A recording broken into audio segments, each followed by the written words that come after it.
से अपनी मांगों को लेकर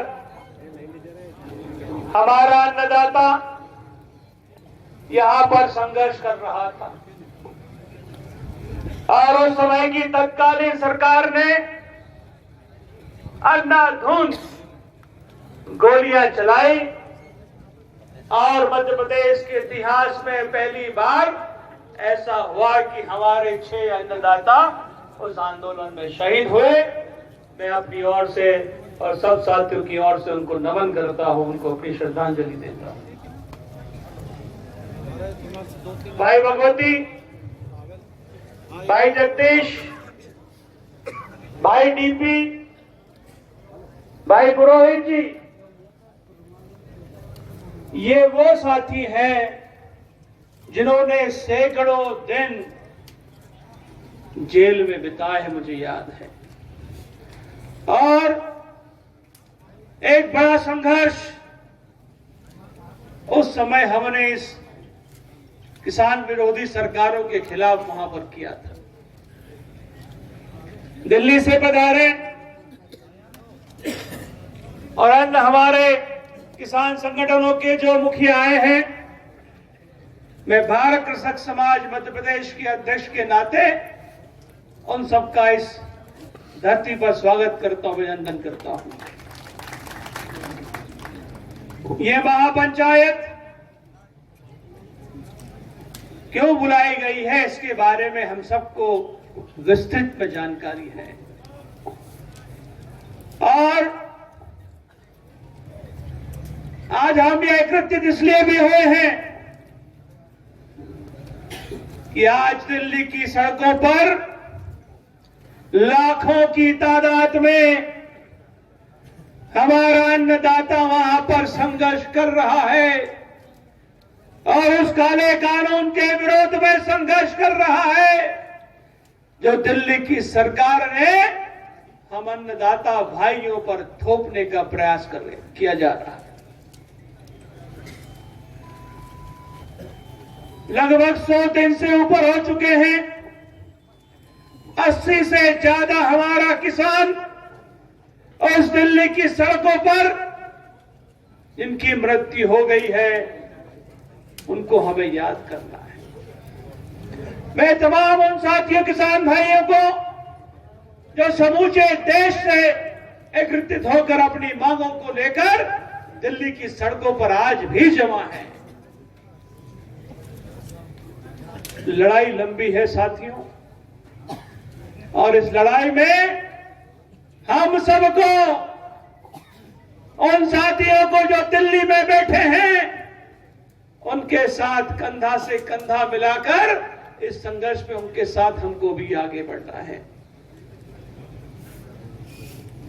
काला कानून आया है और ये काला कानून हमारी जमीनों को इस देश के चुनिंदा उद्योगपतियों के हाथ में गिरवी रखने का कानून आया है।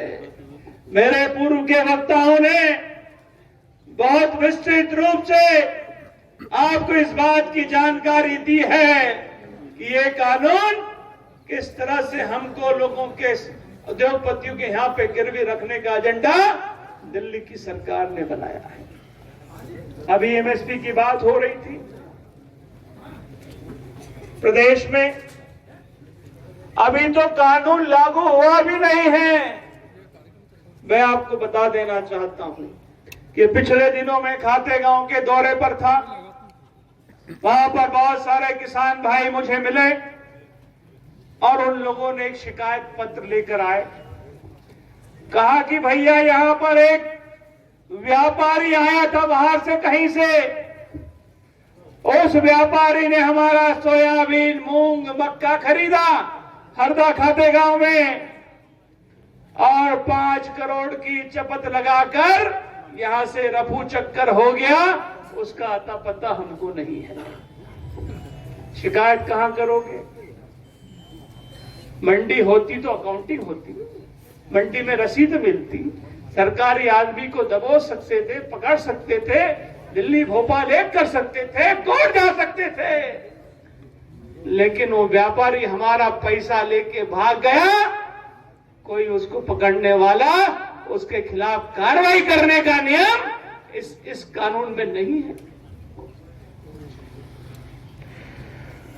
और उससे बड़ी बात भी सुन लीजिए, यहां इस प्रदेश के कृषि मंत्री हैं, उनके खुद के भतीजे जो हरदा में रहने वाला है, उनके भतीजी का 24 लाख का सोयाबीन, मक्का और मूंग का पैसा लेकर वही व्यापारी रफू चक्कर हो गया। जब मंत्री जी का घर सुरक्षित नहीं है तो हमारे अन्नदाताओं का क्या हाल होगा साथियों, इस बात से अंदाजा लगाइए। जमा है,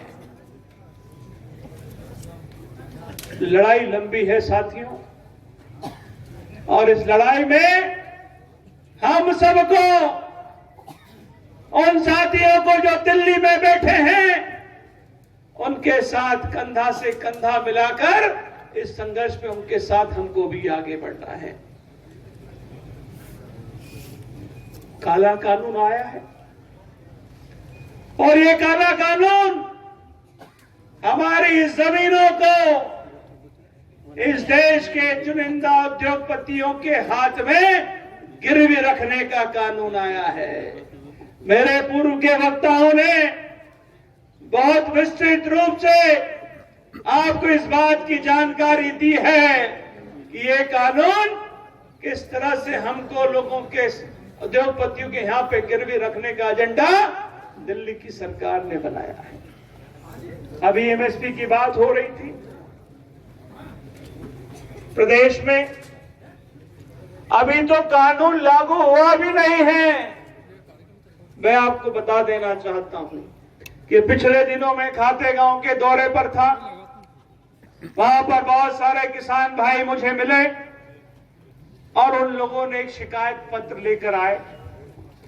कहा कि भैया यहां पर एक व्यापारी आया था बाहर से कहीं से, उस व्यापारी ने हमारा सोयाबीन, मूंग, मक्का खरीदा हरदा खातेगांव में और 5 करोड़ की चपत लगाकर यहां से रफू चक्कर हो गया, उसका अता पता हमको नहीं है।